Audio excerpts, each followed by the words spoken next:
Қазақстан мұсылмандар діни басқармасының қызметінің бір бағыты ол қайырымдылық бағыт.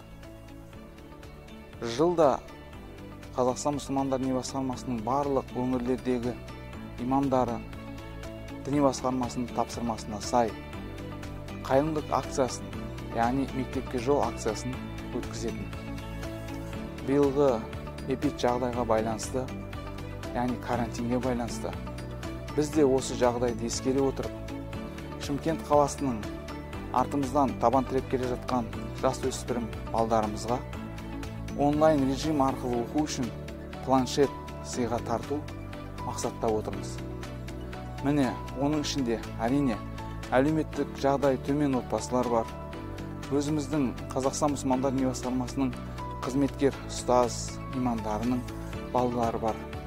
Міне сол балаларымызға Алла Тағала пайдалы білімді нәсіп етсін.